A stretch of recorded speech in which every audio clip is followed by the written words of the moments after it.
Mike Murray. This is SNL. SNL. By the numbers. Numbers.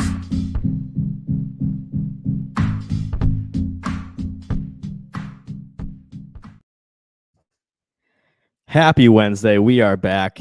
It is a Wednesday in the SNL season, which means we do SNL By The Numbers. We are covering episode 947, a prime number episode, hosted by Molly Shannon, musical guest Jonas Brothers. So back for the fourth time this season, I might just dub him the SNL By The Numbers Buck Henry. It's Bill Kenney. How you doing, Bill? I'm great, Mike. I hope I get out one more time this season so you can send me my jacket in the mail. So yeah, just send me your sizes and we'll do it. I'm doing great. I'm excited to be able to talk about one of my favorite alumni. Enjoyed the other shows this week and all the thoughts they had in it, but got my own thoughts too. So happy to get into it. Can't wait to hear those. Yeah, 16 years later, right? I mean, 2007, Molly's back hosting as, an alumni host, and then with Lincoln Park, and now we're here in April of 2023 with the Jonas Brothers, so a little different music this time. And Darin Patterson from the SNL Nerds podcast is back. Haven't seen you since like the Killers song, February of last year. We covered the Nice. the Willem Dafoe Katy Perry episode. Darin, how you doing? Doing well, Mike. Thanks for having me back on. Yeah, the Willem Dafoe Katy Perry episode. Wow, it seems like a lifetime ago. It seems like I think as Bill said off mic, it was like 20 cast members ago. It was like a whole different cast, a whole different world. Now we're here in this whole new world. It's a beautiful thing. It's a beautiful thing. That simultaneously feels like 16 years ago, just like the Molly episode. Yes, I had hair. So yeah. Back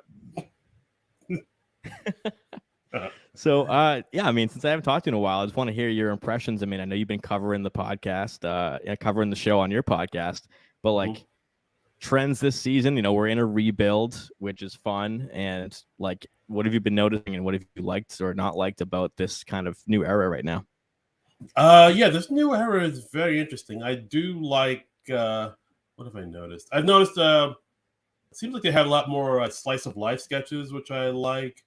But at the same time, they're also trying to hook in the younger audiences, like the Gen Z audiences, like the like on the Pedro Pascal. They had that, they had that one sketch where it was him and Sarah Paulson, and they were teachers talking to students, and they were using all that TikTok lingo and those fan cams. Yeah, exactly. And just like stuff that like an old man like me wouldn't know about. But these young kids, these young ragamuffins, they're all about that. So I like that. I like that they're giving a lot of the newer cast members more and more stuff to do. That's kind of something I really wish that they kind of did before, like with Lauren Holt and Aristotle. But yeah, I've seen like the newer cast members, they're getting like a good amount of screen time, like way more than I even expected, or maybe even ever seen. But I like the fact that they're kind of not leaning on them, but they're definitely giving them more opportunities to sort of shine and bringing new ideas and just kind of bring a freshness and a newness to the show. Because that's like the main thing the show is about. Like they always try not to be stale and be repetitive. That's like the thing. One of the things we kind of, us fans, complain about from time to time, where they're just like kind of running their wheels and doing the same thing over and over again. So I like the focus on trying new things and getting new ideas and giving newer people a shot. I think those are pretty great. Yeah, I mean, your take right there is confirmed by the stats we're going to look at. But would you say that season 48, as in the beginning of a new era, is better than, say, 45, 46, 47, like as in the end of the previous era, or maybe worse, or maybe the same? I think it's definitely getting better. Like, like I said before, they're giving a lot of the newer cast members more stuff to do. And, we've also, of course, had a huge exodus of so many other cast members. Like before the season started, there was Pete and Kyle left, and Kate and Adie left, and Melissa and Moffat, so and we were kind of more and more leaning on the newer people. And then halfway through this season, Cecily left. We lost Cecily, so it's definitely kind of like a rebuilding, definitely season for sure, where they're kind of, and of course Chris Red too. We lost Chris, so we're definitely it is kind of becoming a whole new cast with a whole new vibe to it, and just a new feel to it. And I don't know, I just want it to be new, and it looks like we're getting what I want, just like newness. Yeah, that newness versus sameness is a big topic, I think, tonight. Just having an alumni host, and we're going to look at stats about, some ones in recent history, and just kind of having that balance of people like to see familiar things on screen, hear familiar music. People are always a little adverse to seeing something they haven't seen before, but at the same time, things can get stale, especially on SNL, where concepts repeat a lot, and the format is pretty rigid. So I think that going forward with new people, at least it opens that door for newness, even if it's not, you might miss some of those cast members, but at the same time, it can't be a bad thing. So like Darin was alluding to, this was the highest featured player screen time I've ever recorded, and now I've said that 3 times this season because the record keeps on getting broken. So looking at the notes, it's like, I think my last episode on By the Numbers, I said that this is the most featured player screen time I've ever seen. Now we have even more. So we have up on screen right now the complete list, and it's a very colorful, and this is a rainbow list right here because people are all over the place. We had some guest appearances, we had PDD, we had Lauren, and so people all over the place. So if you want to join us on YouTube to see the full list, it's broken down how many times they appeared and where they appeared, but I'll read them out to you right now. Molly Shannon at the top of the pack, 9 appearances for 25 minutes, 59 seconds. Bowen Yang, 3rd time in his career, he is cast leader at 13 minutes, 10 seconds. Andrew Dismukes, career high for him. He had a career high earlier this season as well. Right now, he's at 11 minutes, 10 seconds. Kenan Thompson, 3rd place in the cast with an even 10 minutes. Molly Carney, they appeared 4 times for 9 minutes, 35 seconds. Heidi Gardner, 5 times for 9 minutes, 29. The Jonas Brothers, back on the show. They were end of season 44. They were with Emma Thompson. They are back with 9 minutes and 5 seconds. JAJ with another big cold open, 7 minutes, 37 seconds. I also broke out the Jonas Brothers individually because they've all been on the show before. 7 minutes, 17 for Joe. 7 minutes, 11 for Nick. 6 minutes, 16 for Kevin. Back to the cast, Michael Longfellow, 6:34. Colin Joe, 6:22. Ego Odom with a bounce back week, 5 minutes, 30. Marcelo with another 5-minute episode, 5 minutes, 29 for him. Michael Che, 5 minutes, 12. Mikey Day, 5 minutes, 1 second. All in the cold open as Jesus Christ. We never saw him again. Just that one in the cold open. Chloe Feynman, 4 minutes, 16 seconds. Punky Johnson, 2:40. Big bulk of that was as Angel Reese at the update desk. Devin Walker, 1 minute, 29. Sarah Sherman with another down week at 1 minute, 4. The P-Boy, John Higgins, 5:51 seconds. Martin Short popping up 47 seconds in the monologue. Ben Marshall, 46 seconds. Martin Hurley, 44 seconds. Steve Higgins with 30 seconds of voice work. Lauren Michaels with 8 seconds in the monologue. And Molly Shannon's actual daughter, Stella, with 1 second of voice work in the PDD show. Bill Kenney, let me hear from you. I want to hear about the episode, your thoughts, and the screen time here. Well, as far as the episode, I was pretty high on it. I feel like this run has been a little bit more of a down slide. Quinta episode had a couple of big misses for me. This one had a couple of so-so, but overall, the nostalgia of having Molly on. Molly was so great to have back on the show. So good to see her work with people like Heidi and Molly Carney and Bowen. And yeah, I mean, this was just a lot of fun. And it's good to see Molly Carney so high up on the list. I had a feeling they would be. And they had such a great chemistry with Molly Shannon in the, I think they appeared 3 different times with her. So, and then Yeah, I mean, Sarah Sherman, what happened? She was our superstar, no pun intended, up until about 3 or 4 episodes ago, and didn't have a lot to do this week. So, but yeah, overall, pretty happy to see the numbers. Happy to see the newbies, as Darin alluded to, uh, be so high up on the list, and feels pretty even as far as the cast goes. Yeah, to your point, 15 seconds for Sarah, then 6-minute one. She had a big episode, then 43, then 309, and now 104. So back half of season 48 has not been as good for Sarah as the first half. Darin, does that surprise you, or do you think that, I mean, just the rookie class right now is so strong, and obviously JJ has definitely solidified his part of the show, that Sarah Sherman, I mean, we're not worried about her or anything, but just, do you think that she's fitting into this cast just as a whole?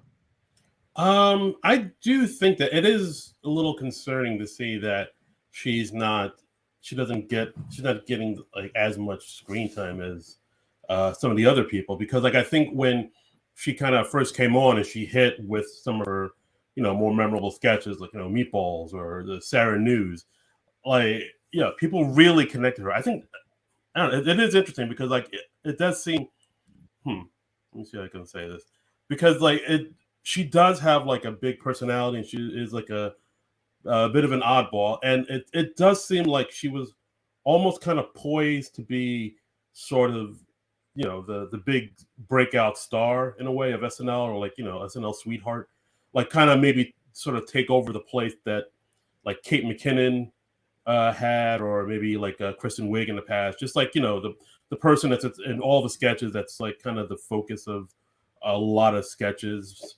So to see her really not get there quite yet is a bit puzzling, because she is really liked. She has a huge fan base and people love her. I've heard a few people say like, yeah, I haven't really watched SNL in a while, but like I started watching because of this Sarah Sherman person, because she's really doing something different. She's really out there. So she has like a huge fan base. So it does surprise me that SNL doesn't maybe take advantage of that a little bit and just have her on more and more. But then again, maybe they don't want to like overexpose her like the same way that people kind of say that Kate and 80 were in every sketch at one point, and they kind of got sick of them. But yeah, I mean, I really think we should see more of Sarah. I'm actually kind of surprised that we don't. I don't know why we don't see that. And you're saying something that I think we probably don't say enough on the show, Darin, which is that someone with a down week or a down couple of weeks, sometimes is a good thing, because absence does make the heart grow fonder. So I feel like seeing, if we had 5 huge Sarah weeks in a row, then, the haters pop up. So she has such a great fan base that when she does pop up, it's so fun for them. But looking back, she had 7 minutes, 50 seconds in the Keke Palmer episode. That was high for her in this season.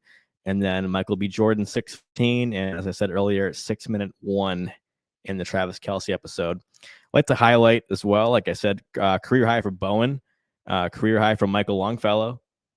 Sarah is 2 appearances away from 100, so if we see her twice in the On My Armor show, that'll be her 100th appearance.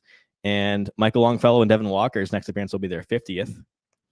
And this is my big takeaway before we talk about the show more in depth, is by the end of the first sketch, we had seen everyone in the cast, other than like Jost and Shay, which, some people don't consider them to be the same kind of cast members, which is fair. But I was like, I looked back and it has happened all season. So I thought that was pretty cool and just a great way to open the show. It didn't feel like they were being forced into the show with one of those cold opens that just has like joke after joke with like wacky appearance. It seemed like pretty natural. I mean, we had obviously the Last Supper to start with, which had some characters in it, and then the monologue with cast members popping in as themselves. But it's just a really fun way to kick off the show. And just to kick it back to Bill or Darin, but about thoughts on this episode. I just listening to our shows, and Darin, I listened to your podcast today, and it feels like people are pretty down on the Molly episode. It kind of reminded me of the Maya Rudolph show from 46, where I watched the show. I thought it was okay. It was decent. Listened to, people's opinions I value about the show, and they were pretty down on it. And I watched the show again. I was like, I actually like really like this episode, and I'm surprised people are like so negative about it. Bill, would you say that this is like above average or below average for this season particularly, not like all time? Maybe a little below average for this season, but this season has been so high. I mean, there's really only one or two episodes that have been kind of really down for me. So maybe just a little bit further down on the list, but no, I mean, I think this was a great episode. I think the only one I didn't like, and I heard my good friend Andrew Haynes defend this on Monday, the fart sketch did not really work for me, other than watching the wonderful Heidi Gardner's face, the contortions that she did, like Carol Burnett, for the entire 5 or 6 minutes of that. But that sketch did not work for me. Other than that, I think everything else pretty much worked for me on some level. Some were obviously better than others. PDD was amazing. I love the give attention to detail with the video game in that sketch, and they actually used the same font that they used to use in the old NFL Game Day PlayStation 1 games for the Shannon 95. So I really love like the little details that they were putting in that sketch. And it was the perfect mix to me of bringing back the old characters and introducing new characters. They didn't hit us on the head with 5 different recurring characters that Molly used to do. And one of them, a lot of people didn't even remember, Jeannie Darcy, which was so late in her career and she had only done it a few times. So I think this was a pretty good episode. Yeah, I'll say the one that didn't work for me was probably like the drug commercial. That was kind of reminded me of that really awful talk show sketch with Martin Short, that I was like, what are you guys doing with this unbelievable host who is like doing everything they can to make this work? And I thought Molly's performance in it was good, and the dancing and the singing, and but like it went nowhere. And so that was the one low point. But other than that, I think I really liked everything. And I don't know if this is a hot take, but I want to put it out there because there's a lot of fatigue of Trump and JAJ, and people are not, don't want to see it. I think if you had never seen a Trump cold open before, this one was the best. So in a vacuum, this is the best Trump cold open I think I've ever seen, whether you've seen them or not. And I love that cold open. I think it was one of the best I've seen in a while. Maybe not the best of the season or the era. I was super into it, and I thought JAJ killed. I like the focused Trump cold opens, I think, the most, rather than wacky characters interacting with an already wacky character that is Donald Trump. So that's just my 2 cents on that. But Darin, was there something in this episode that you actually did really enjoy that you were happy to see before we move on? Yeah. I mean, my thoughts on this episode, I've talked about it on my podcast. But I thought the valet sketch was pretty good. I liked seeing JAJ sort of doing a little character work and not doing an impression, because I think that's a thing that a lot of impressionists who are on SNL kind of get pigeonholed into just doing impressions. So to see him kind of get a chance to, like spread his wings and show like he can do character work and other things, I really appreciated. So I would say the that ballet sketch. Yeah, like him just like handing him the keys back and just running away, like little things like that. I think that were great, and I like the finals, the pre-tape, the CN Zen. I thought it was a really interesting concept, a really good idea, and not a bad. I mean, maybe it went on a little too long, but I didn't mind it. But I would say those are probably my favorite too. And I will admit the Sally O'Malley sketch just got a chuckle out of me, just out of nostalgia and type camel toe pants. I don't know. It was just funny to see Bowen and Chloe just like just break over that. So yeah, I'll give the Sally O'Malley. Yeah, and just as I mentioned, career high. I mean, Bowen Yang's no stranger to SNL at this point. Joined in season 45 with Chloe, and now here he is wrapping up at 48 and career high, 13 minutes 10 seconds. And I loved Jafar at Update. Thought that was a great bit where he could have rolled into the desk and been like, "Oh, here we go. It's going to be kind of like a Bowen vanity piece or like a, you know, one of these tired Disney things. I loved the whole thing. I thought the jokes were great, and you know, Bowen just had a lot of good points in this show. But Bill, any final thoughts on the Molly episode? We'll move on. No, you guys both pointed it out with the valet. I think the last time I was on, it was kind of the script was flipped a little bit. Sarah was kind of going balls to the wall, and we were worried about James Austin Johnson, and it's kind of flipped around here. And yeah, these character pieces that he does, I think he was the highlight of the valet sketch for sure. Just his movements, the jogging, the little faces that he made, and even the voice that he made when he was talking to Dismukes, who is now his BFF on the show, the way that they've worked together with a couple of different sketches. So yeah, that was up there for me as well. Yeah, I love to see Dismukes get a really strong vote of confidence with the first sketch of the night. I've done some stats on this season, first sketch of the night, and the value that's put there. And a lot of times sketches, I kind of, through the data analysis, I came to the conclusion that those sketches, I think people complain game show, or, you know, it's a beauty pageant or a TV parody or something. And it's like, I think it's really just because people have tuned in at that point, and maybe they're there for the host. Maybe they're not SNL diehards like us. They just want to tune in for the show. And that first sketch is should want, you know, they want to hook you in to finish the show with us and watch Weekend Update and watch the whole show. So it's kind of like finding things that are really like lowest common denominator, like things that everyone can relate to. So Dismuke sketches might not always be that, because his sense of humor is a little bit more niche. But I was like, this sketch is great. It had good energy, people coming in and out, but not an obnoxious way. Molly was awesome. Keenan was awesome. As you guys were saying, JJ was so good too. So I want to move on to looking at our recent alumni hosts. So going back to, you know, near the end of 44 till now, like I took the last 15 and I included John Mulaney because, you know, we really consider him an SNL alum. He just wasn't a cast member. So right here we have 4 different Mulaney stints as a host, going back from 44 till last season when he joined the Five Timers Club.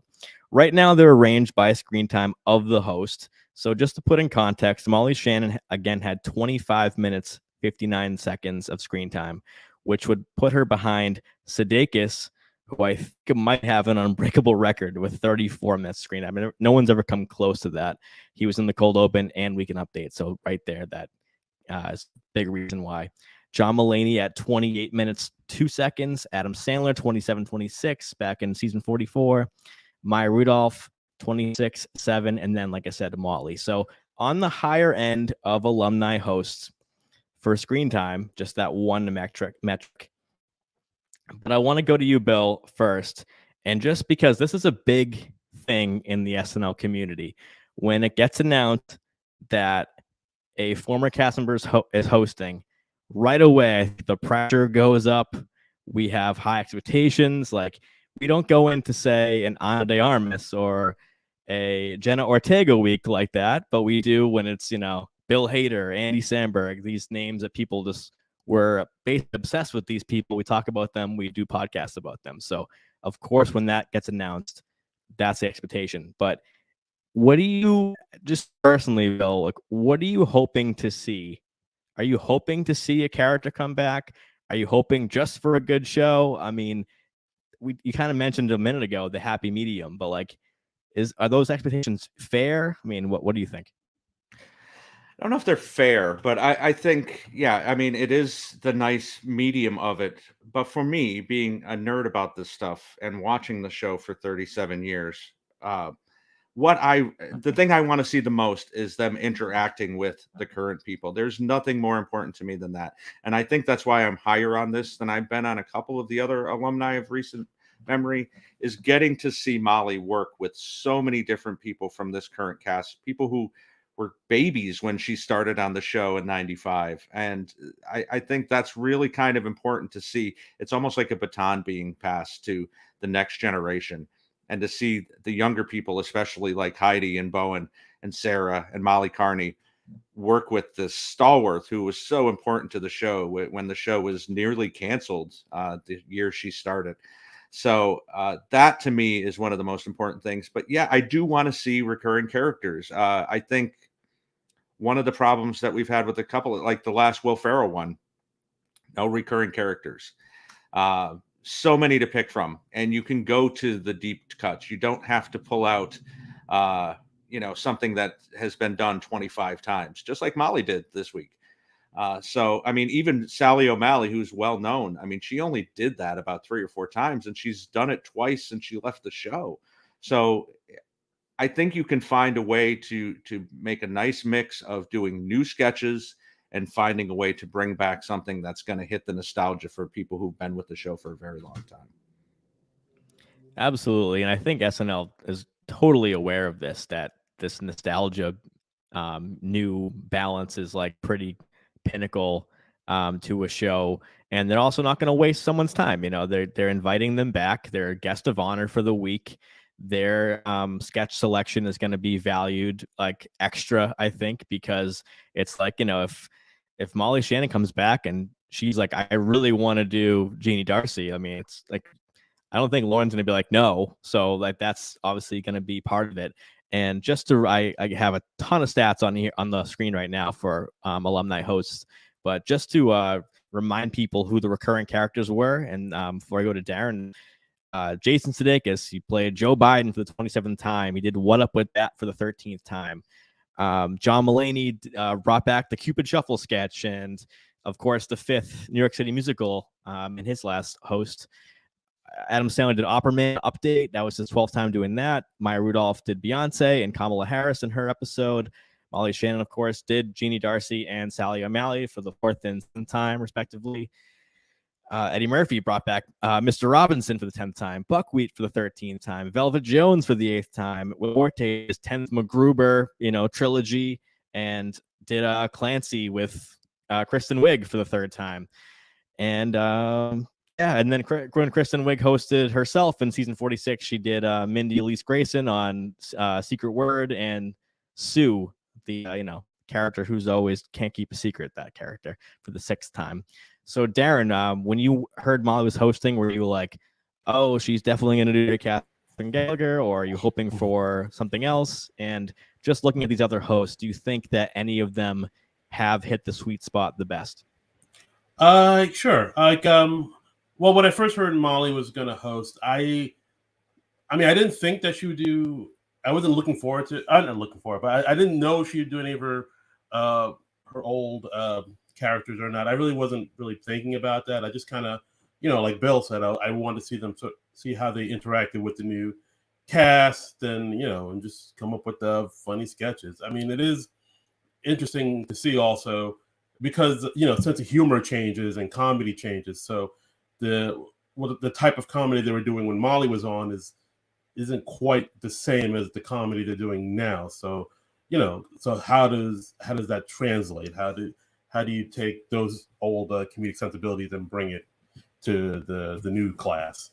As far as the past alumni that hosted, I think probably one of the best sketches to do was maybe I'd say when Eddie Murphy was Mr. Robinson, because he was still the guy living in the slums, but then they kind of brought in the idea of gentrification, and which is like a newer concept and idea, and they were able to meld that a little bit better. So they were able to take this old character and kind of bring him in to this new world in a more natural, seamless way.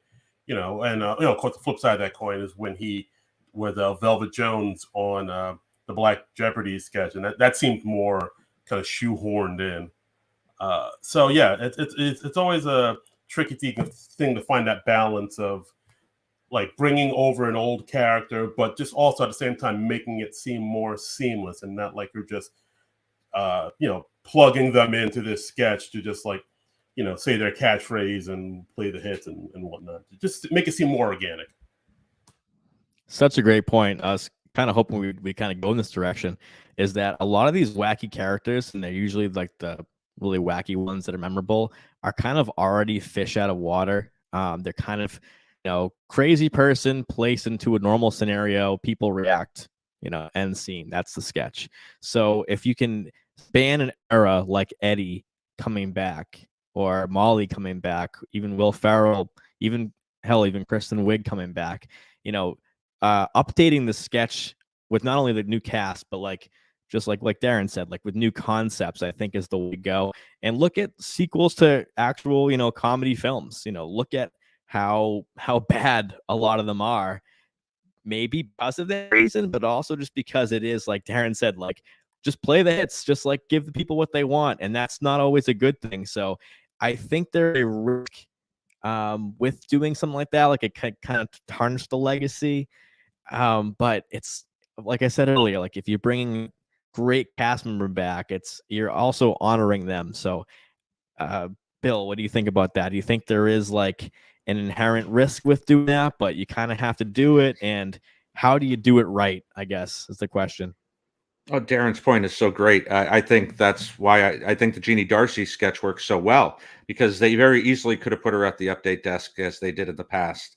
But to take a new modern spin on it right after the Chris Rock live on Netflix a couple of weeks ago, and put her in that situation, and even be able to include a couple impersonations. I loved Chloe's Sarah Silverman like that. I don't know if we've seen that before, but that was a lot of fun. So yeah, I think that is, and the Sally O'Malley was great to me, and the fact that they kept her 50, even though Molly's approaching 60. But it felt a little bit of the sameness. And the one I'll always remember of Sally O'Malley is when she hosted the first time and they put her at the Bada Bing on The Sopranos.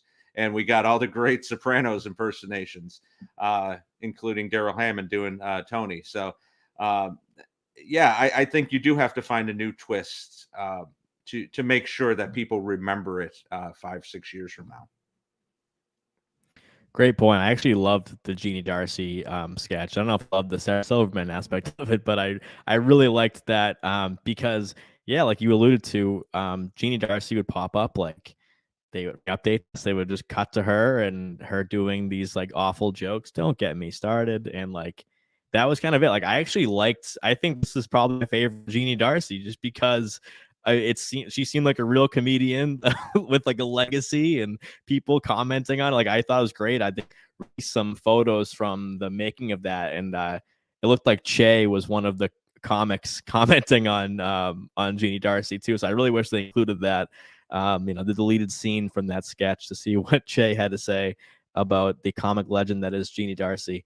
But yeah, there's also like the element of the show being live is like surprised us too. It's not to just do, like, if she did marry Katherine Gallagher, I mean the place would have erupted, but at the same time it's like, why don't we look at some of these other characters? So when we look at like the Steve Martin and Martin Short one, like of course they have their chemistry, they can kind of bridge the gap with Selena Gomez from their Hulu show, and they reference like Father of the Bride, and Adam Sandler had a sketch referencing like movies with the Sandler reunion sketch show.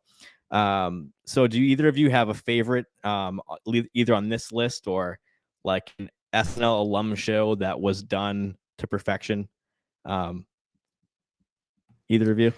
I mean, Sandler out of this last group that you have here, for sure, just because of the hype. It lived up to the hype. It was such a long time coming. He had had not a falling out with SNL, but because he never came back other than the anniversary shows.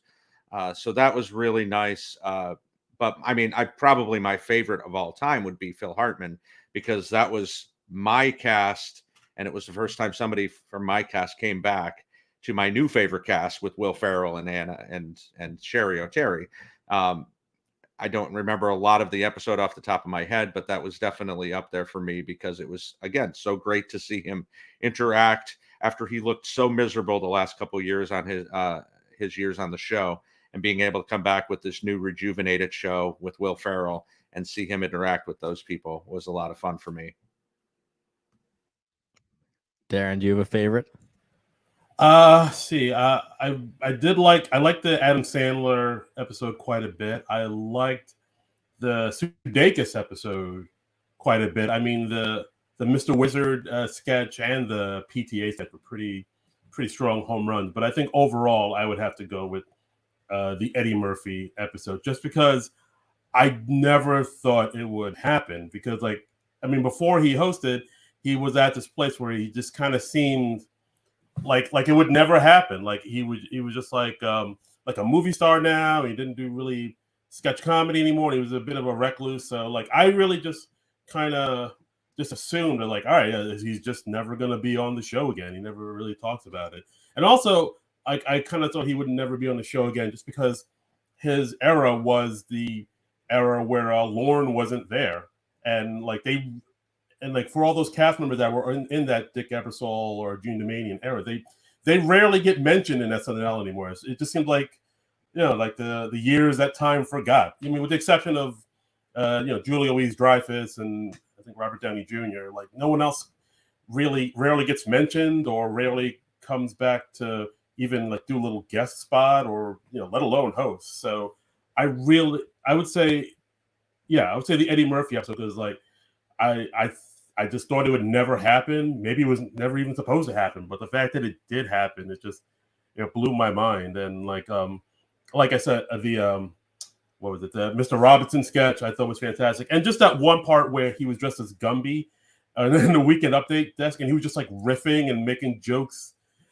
with Jost and Che. Like I laughed and smiled like I did when I first heard Eddie Murphy when I was like a kid. Like it brought me back. So like the Eddie Murphy episode, hands down.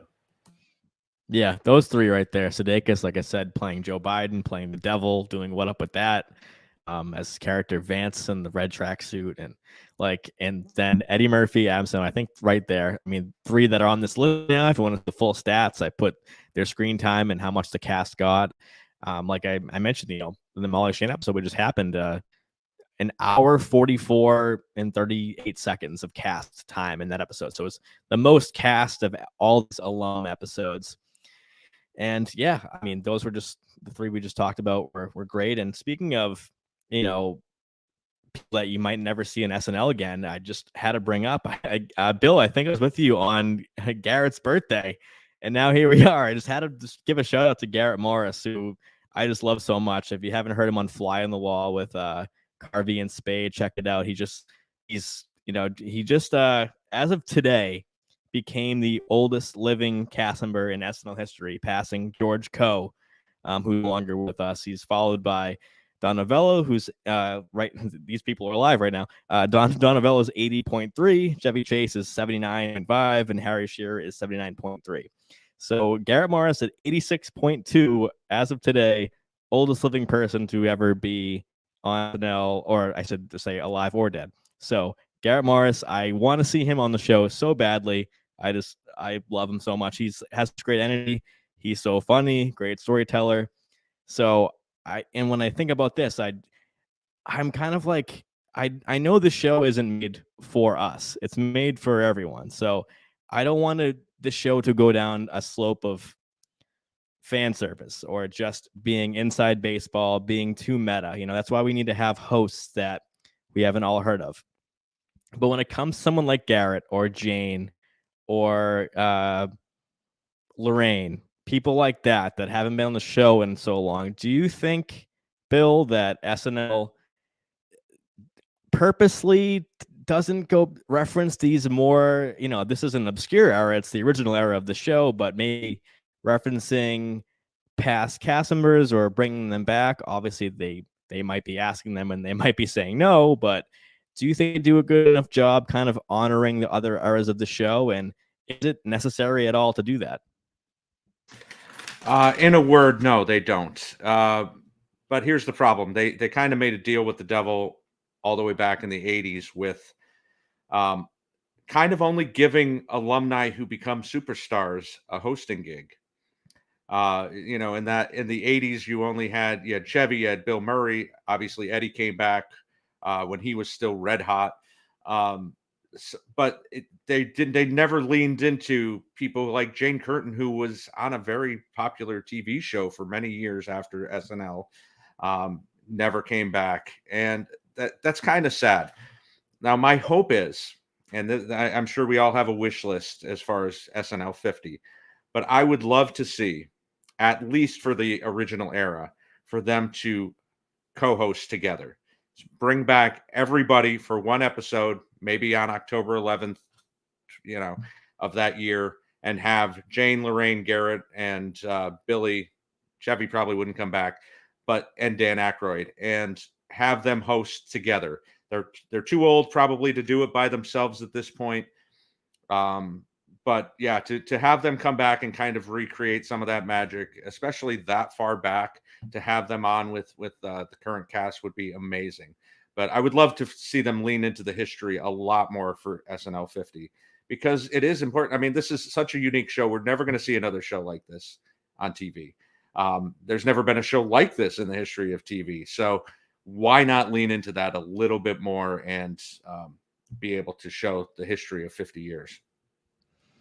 Absolutely. And no hate or no offense to people who are like dying to see Bill Hader or Kristen Wiig on the show, but it's like they're probably at their busiest right now. They're stars, and if they want to promote something on the show and that's goes through their publicist and they want to be on SNL, then I'm happy to see them on the show. And so, like I said, we're not going to do this kind of like when they bring out the impossible dream Red Sox on the field that everyone's like, oh, they're still alive. It's not like that. It's like, it's the fact that they're still funny. The shows would still be good. So it's not just like I want to just sit on my couch and just smile like, oh, look at them. It's like, no, I think it would be a funny show. So that's kind of where I'm coming from. It's not just fan service. And, if they say, if they announce May 6th, Garrett Morris, and people go, who the hell is that? They can look him up. Like, why not? Look him up. Learn who he is. So I know that, like I said, that can't be an every week thing. And maybe Garrett doesn't want to host a show. I just, as jumping off point, because like I mentioned that about him becoming the oldest SNL cast member of all time, it kind of made me think of like other eras of the show, not necessarily hosting, but just does SNL tip their cap enough to like the older eras? So like, Darin, can you weigh in on this? Yeah, Bill made a fantastic point. It's a thing where, yeah, like it would be fantastic to see people like Lorraine and Jane and Garrett host, but yeah, I do agree with what Bill said. There is a thing where people like they have people who are like kind of, quote unquote made it in Hollywood before, who are big enough to host it. While, Jane, Lorraine, Garrett, and a bunch of other people they're solid cast members, and they're solid in improv, and in a lot of ways they were like the glue in a lot of those early sketches. The fact is, like the random person off the street may or may not know their name. Like, nerds like us know it, but yeah, the random person may not. So I would love to see them get their flowers, as it were. I mean, it's almost kind of like in this past episode, the Molly Shannon episode, where people were wondering, oh, I wonder if they'll get Anna Gasteyer back on the show, and they could do like the delicious dish. And it's one of the things where Anna Gasteyer she's not a huge name, but she's well known. But she is a solid performer. She was solid in a lot of those sketches. But even then, it's not a guarantee that she'll like be hosting the show anytime soon, even though she does have a show on NBC right now. So it would make sense to have her host, but like she's not like American Auto. Yeah, American Auto, exactly. So, but she's not a big enough name. But yeah, I would love to see all these kind of these cast members who aren't huge stars, like maybe like Rachel Dratch or whatever, like kind of get their moment in the sun. It might happen. I mean, it did put a smile on my face when Bobby Moynihan came back for the Jack Harlow episode and got like a huge reaction from the audience. And I mean, part of me hopes that maybe the casting or whoever books the host is like, oh, people know Bobby, maybe we should have him host. That would warm my heart. That would be my dream, but I don't know. Can't say. And just a final point on this is, like I said, it doesn't have to be a hosting job. It can be like, look at the Austin Butler show. Like, we look back on that show in 10 years, we might call it the Cecily show. Like, sometimes it's good to have a kind of newbie host. Look at the Anya Taylor-Joy finale from 2 years ago, which ended up being Beck's last show. So things like that, where there are moments where we can honor a former cast member or do a recurring character.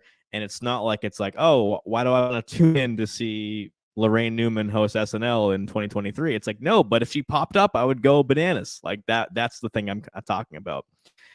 So we're going to change gears to a game that we have not done on this podcast in a very long time. And I figured that Darin and Bill would be awesome players of it. So it is the grand reopening of the SNL Build a Cast game from season 1 of By the Numbers.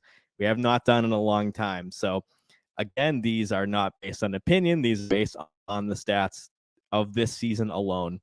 So I have assigned dollar values to our cast members. I left out Jost and Jay to not confuse things, but we're gonna have I'm gonna give Darin $20. I'm gonna give Bill $20. Be real dollars after the show. But in this case, I'm gonna give them 20 theoretical dollars, and they will spend it to build their cast. And I told them, if you make it to see who gets the most bang for your buck when we do power rankings, and I can really assess their teams and how much you would score with them, as what you're gonna get for that $20. But I'm also gonna, just if you want to build a fun cast, do that as well.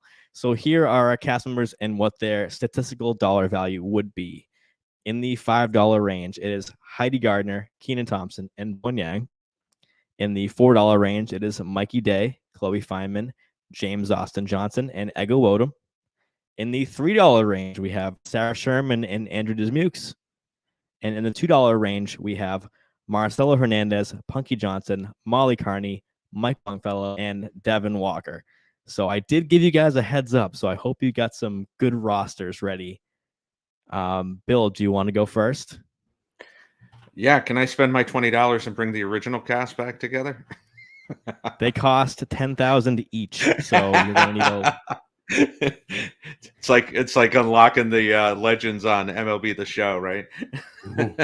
Yep, there's no DLC there's no downloadable content on here. Right, right.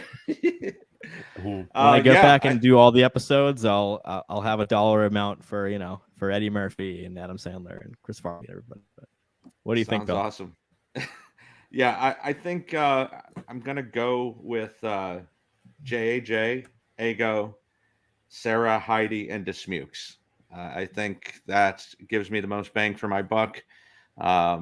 Get a couple of heavy hitters, get a couple of utility players, and a lot of comedy from those 5. So that's who I'm going with. And so what's your approach here? I went with one $5 in Heidi. I went with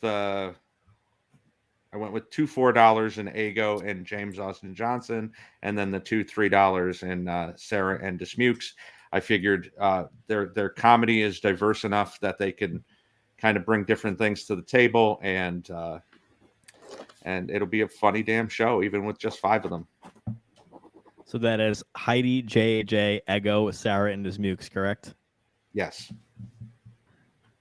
All right, so I'm just gonna fire that into the chat. So if you want to look at see what we have there. Darin, who's your squad? See, I'm looking at my squad now. I'm making changes as this is all happening. All right, don't hold me to this, but I think I'm gonna go. I think I'm gonna go with Longfellow, Dismukes, Sarah, JAJ, Ego, and Mikey. And was your approach just making like the cast that you'd want to see for that $20, or do you think you're getting the most bang for your buck? Because I'm gonna ask you guys in a minute, who do you think the best value on the screen is right now? Yeah, I think I'm getting kind of the most bang for my buck with this one. Like, I think I have a good. I think I have I was trying to find like a diverse roster, a roster of the older, more established cast members than the newer young blood.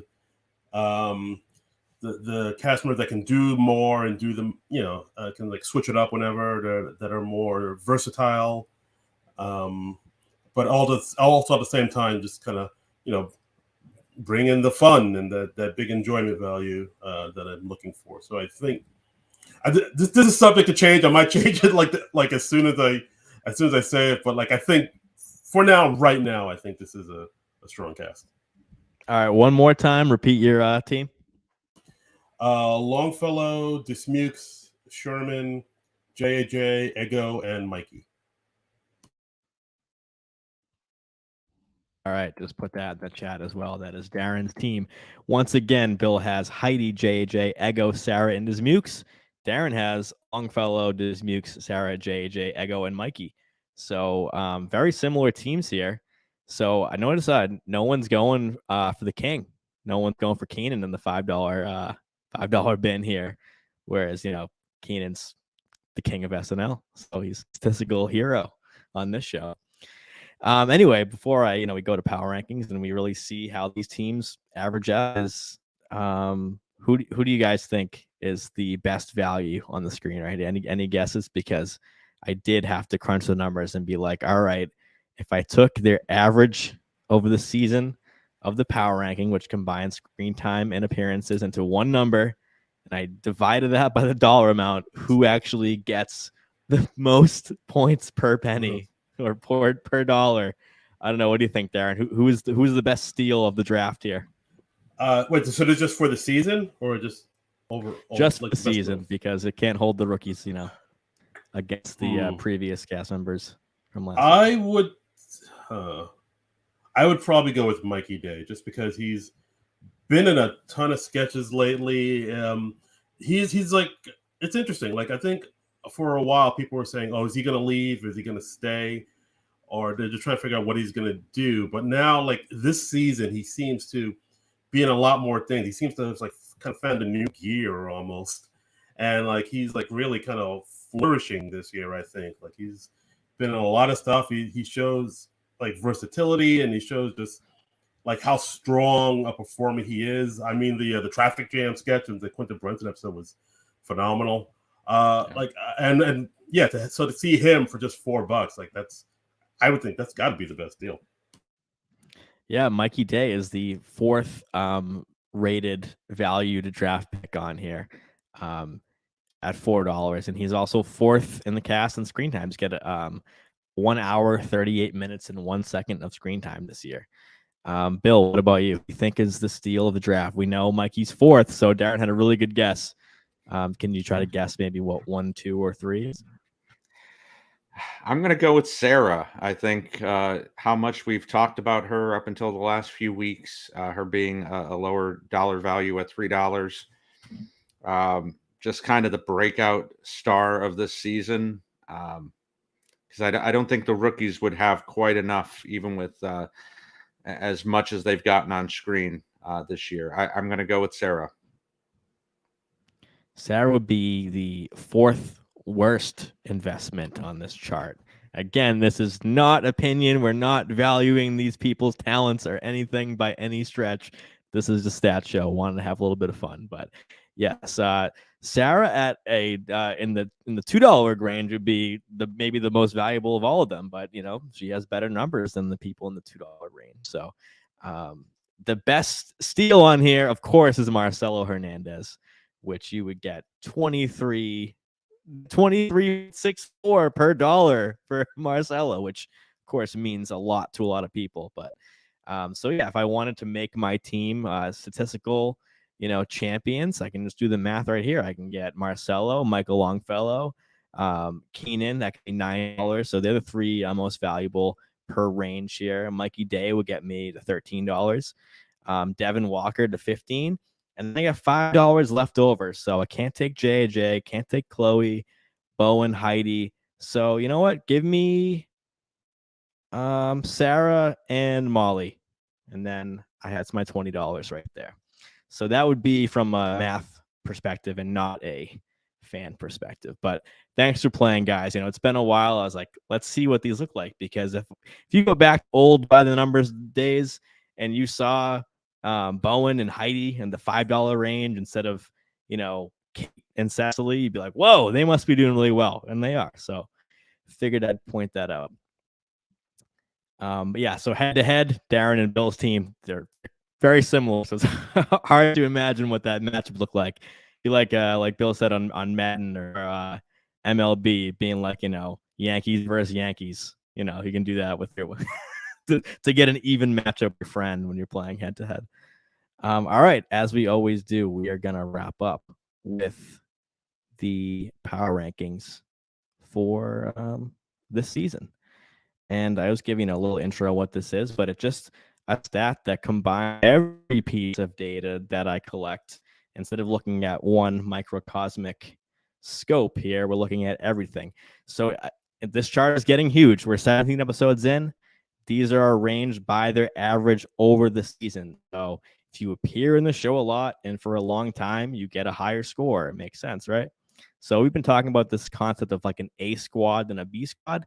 And it's pretty clear right now. If I took the average power ranking score of the cast, it'd be about a 66. And right now, look at the top of the half of the cast. It's Keenan in number 1, followed by Bowen, Heidi, Mikey, JJ, Chloe, Jost, and Ego. That would be like your A squad.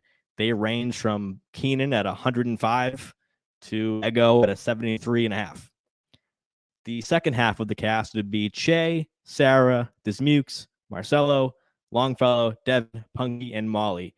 And they range from about a 58, which is Che, all the way down to Molly. They're at a 36. So again, this takes into consideration everything from this season so far, not just the Molly Shannon episode.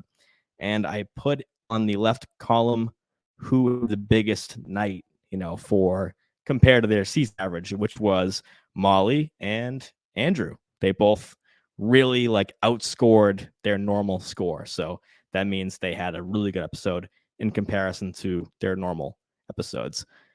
Bill Kenney, thoughts? You've been here now 4 times looking at this chart. What can we glean from these numbers and these colors on the screen? Top 3 is pretty unbreakable, especially with only 4 episodes left. I'd like to see how much James Austin. I think I was on with you after Michael B. Jordan. Is that right? The last time I was on? That's right. Yeah. So again, we were concerned at that time about JAJ, and you could see that's kind of where he's starting to go up, and he's been mostly in some sort of green at that point. Meanwhile, Sarah's kind of moved down, other than the Travis Kelce episode. So pretty interesting to see these 2 second season sophomores and their up and down trajectories. But one of the things I take away from this overall is, we're not talking about anybody being in danger, I don't think, which is rare. Especially good vibes. Since we've been on. What's that? Good vibes this season. Exactly. No one's on red alert right now. I mean, since SNL stats started in 46, we had the Lauren Holt and we had the Aristotle, where we were, it was definitely red alert for both of them, that we hadn't seen them. They'd disappear for weeks on end. So I feel like even with Molly being down at the bottom, I don't think they're struggling to the point of one of those people. So pretty interesting to see. Pretty even cast. Yeah, agreed. I mean, everyone's screen time and power ranking score has really dipped below what we don't want to see, what the danger zone would be. So Darin, it's been a while. It's been, a year and 2 months, and the stats have evolved. They can open doors now. They're walking on their own. So it is they're sentient. Yep. Exactly. I mean, I'm a great candidate to get replaced by AI. I mean, come on, let's call it what it is. Wow. I mean, the screen time is pretty tough. You gotta really know what you're doing. But other than that, I mean, I just type a lot of numbers into a computer and see what it spits out. So, what do you see, Darin? Seems pretty interesting. I mean, the fact that James Austin Johnson is up so high is pretty remarkable. It's only his second year, but then it makes sense because he's in a ton of cold opens and of course the Trump impression. So that's definitely pumps up the numbers. It's good to see Gardner up so high. It's probably because she's maybe doing a lot of the sketches that Strong would have done if she was around.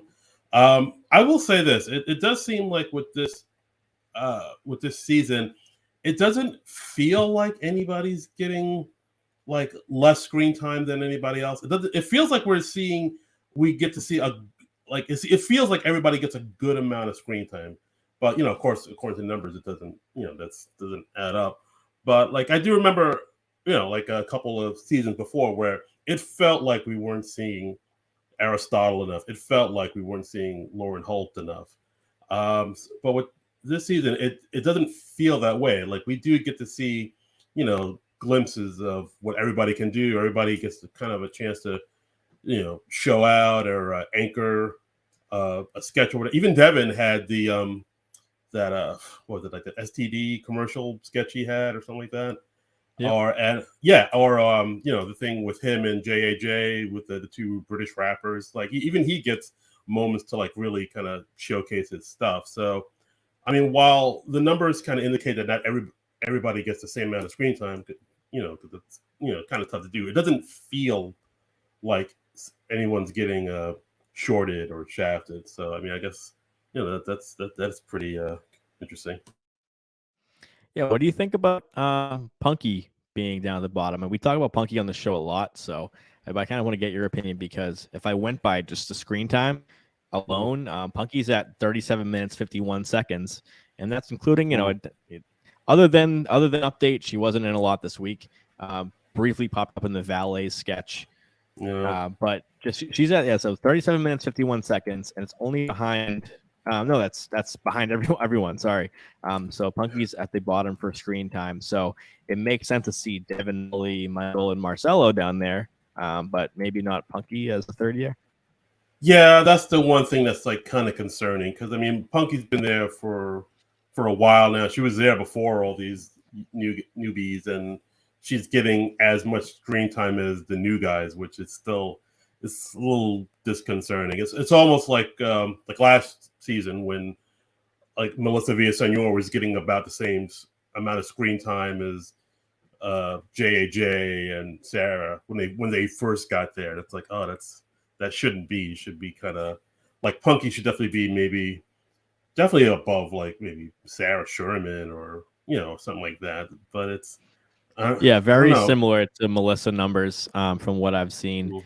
And since we have so many, it's so easy for us to say, I want to see more of them. I want to see more of them. And, I love saying that because I'm a fan of these people. But is there something to be said about maybe it's okay to not have great numbers, or is that insane? I mean, this is the numbers show, but is it okay for a Melissa or a Punky to just kind of have their moments, but kind of just know that they're never going to be a Kate McKinnon because they don't want to be a Kate McKinnon. They want to be a Punky. So, like, is that something that's okay? Is that fair to say?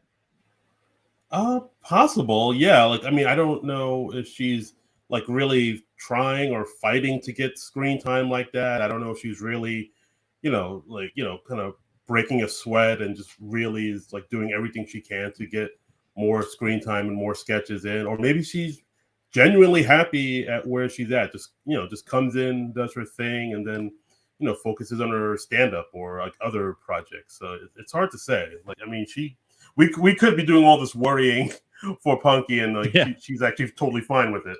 So it's hard to say. I'm chilling right now. I'm it could be. So but yeah, like I mean, she does get moments to kind of shine and show what she can do. Like in this past episode, she was the LSU basketball player star. So like, we do get to see what she can do and what she brings to the table. So it's not like she's getting totally shut out. But like, who knows? Yeah, maybe you're right. Maybe she's happy where she is. It's hard to say. Right, and just for context, Punky Johnson's numbers are so much better than her first two seasons. This is her first being repertory player, and had a good week with Molly Shannon, Quinta Brunson, and Travis Kelce. So really down weeks for the Ortega and Woody episodes, and then her best was the Meg Thee Stallion episode. So there's been some definitely the most red, orange, yellow, and green for Punk's chart here. Whereas, we're seeing more dark green for Molly. They had 110 and 91 in past 3 episodes. So they're doing really well compared to the early part of the season. And then, Bo and Yang with the biggest number on the chart, 173, and so that's crazy. That's like higher than a couple hosts that have hosted the show. So that's a monster night for Bowen.